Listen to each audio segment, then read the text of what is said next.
kung nakaupo ka, therefore, dapat lesser yung calories mong kainin.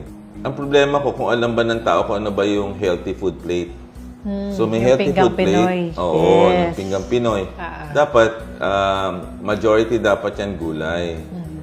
Tapos, konti carbs. Yung carbs, isang suntok na ganito kalaki.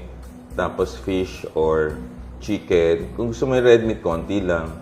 Not much fruits kasi matamis din yun. And then, sorry I don't want to be a killjoy. Pero, ang soda kasi, that's 200 calories. That's equivalent to 1 cup of rice. And that's 30 minutes on the treadmill machine. Gosh.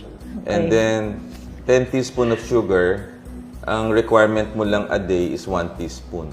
So, ganun po ka-powerful po ang sugary beverage. Kaya, nalagyan siya ng tax.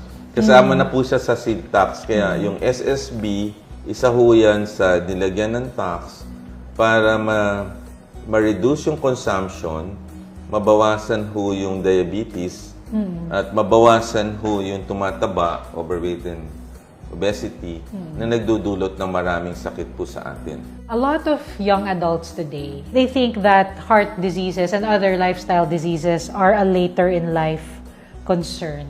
If you were to give them a message